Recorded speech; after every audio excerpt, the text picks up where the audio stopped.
حضرات، آج کے زمانے میں جو طرح طرح کی سہولیات انسانوں کو مہیا ہیں، ان سہولیات میں سے ایک اہم ترین سہولت گھروں کے اندر واشنگ مشین میں۔ پہلے زمانے میں ہماری خواتین کو کپڑا دھونا ایک بڑا مجاہدے کا کام ہوا کرتا تھا، اور اس مجاہدے کا کام کی وجہ سے ان کے صحت پر بھی مثبت اثرات پڑتے تھے۔ مگر اب چونکہ مشینوں کا دور ہے، اس لیے ہر چیز مشینوں کے حوالے ہو گئی۔ کپڑا دھونے کا سسٹم اب واشنگ مشینوں کے حوالے ہو گیا ہے، اس لیے ایک طرف سے اس میں بڑی سہولت ہے، لیکن دوسری طرف سے طرح طرح کے مسائل بھی ہیں۔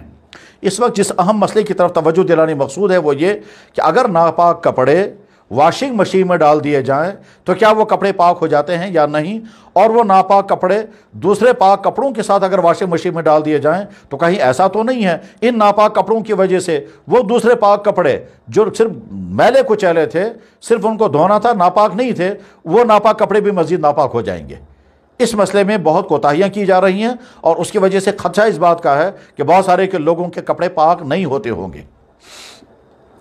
اس مسئلے کو واضح کرنے کے لیے ضروری ہے کہ پہلے یہ بات سمجھی جائے کہ انسان کے کپڑوں میں ناپاکیاں کس قسم کی لگتی ہیں۔ ہر مسلمان جانتا ہے کہ اسلام نے کن کن چیزوں کو ناپاک قرار دیا ہے، اور وہ ناپاکیاں کون کون سی شکلوں میں آتی ہیں۔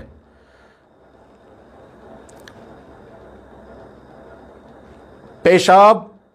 چاہے وہ چھوٹا والا پیشاب ہو یا بڑا والا پیشاب ہو، اس کے ناپاک ہونے کا علم تو ہر مسلمان کو ہے۔ اس کے علاوہ بھی کچھ چیزیں ہیں جو ناپاک ہیں، اور ہر مرد اور ہر عورت ان ناپاک چیزوں کو جانتی ہیں۔ ہماری بہنیں، ہماری خواتین ماہانہ جس خاص عذر کے حالت سے گزرتی ہیں، اس عذر کے حالت میں جو چیز کپڑوں میں لگ جاتی ہے، ظاہر ہے وہ چیز ناپاک ہے۔ اسی طرح سے ہمارے مرد بھائیوں کو جب کبھی غسل لازم ہو جاتا ہے تو جو مادہ انسانی جسم سے خارج ہوتا ہے وہ اگر کپڑوں میں لگ جائے تو ظاہر ہے وہ ناپاک ہوتا ہے۔ تو مردوں کے جسم سے نکلنے والا خاص مادہ اگر کپڑوں میں چپک جائے، اسی طرح سے خواتین کو ماہانہ عذر کی بنا پر یا بچے کے پیدا ہونے کے بعد جو بلیڈنگ ہوتی ہے وہ اگر کپڑوں میں لگ جائے اور وہ چپک جائے اور خشک ہو جائے، اب اگر یہ کپڑے واشنگ مشین میں ڈالے جائیں تو اس بات کا امکان رہتا ہے کہ یہ ناپاکی جو خشک ہو کر کپڑوں کے ساتھ چپک گئی ہے، واشنگ مشین کے چکر لگانے سے وہ ناپاکی زائل نہیں ہوگی، اور وہ کپڑا خود بھی ناپاک رہے گا اور وہ دوسرے کپڑوں کو بھی ناپاک کر دے گا۔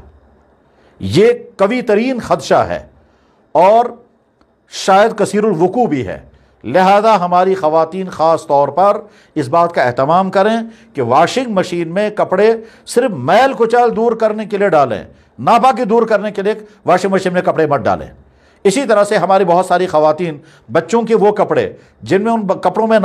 پاخانہ لگا ہوا تھا اور وہ خشک ہو گیا تھا اور وہ کپڑوں کے ساتھ چپک گیا تھا، وہ جب واشنگ مشین میں ڈالیں گی تو واشنگ مشین کے چکروں کی وجہ سے، واشنگ مشین کے پانی میں گھومنے کی وجہ سے ہو سکتا ہے وہ سارا پاخانہ اس کپڑے سے نہ چھوٹ پائے اور وہ چپکا رہ جائے، اور اس کے بعد پھر وہ کپڑے دوسرے کپڑوں کو بھی ناپاک کر دیں گے۔ لہٰذا جن کپڑوں کے ساتھ ناپاکی چپک گئی ہو، چاہے وہ مردوں کے کپڑے ہوں چاہے وہ خواتین کے کپڑے ہوں، اس کپڑے کو واشنگ مشین میں ہرگز نہ ڈالا جائے۔ جس جگہ یہ ناپاکی چپکی ہوئی ہے اس کو الگ سے ہاتھوں سے ٹھیک طرح سے رگڑا جائے، چاہے برش سے اس کو رگڑا جائے۔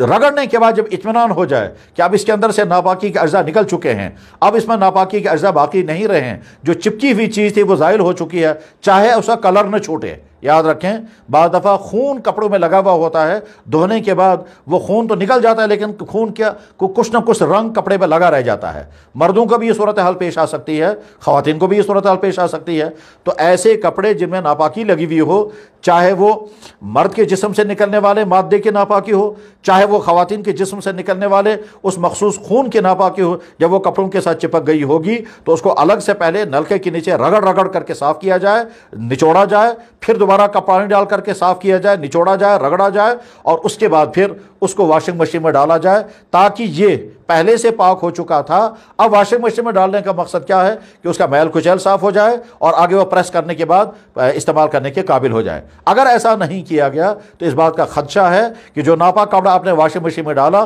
وہ واشنگ مشین اس کو گھماتی رہی اور اس ناپاکی کو وہ زائل نہیں کر سکی، کیونکہ ناپاکی جب چپک جاتی ہے تو وہ معمولی واشنگ مشین کے گھومنے سے وہ چپکی ہوئی ناپاکی نہیں نکل سکتی ہے، وہ سخت انداز میں چپکی ہوئی ہوتی ہے، اس کو تو بہت کھرچنا پڑے گا، رگڑنا پڑے گا۔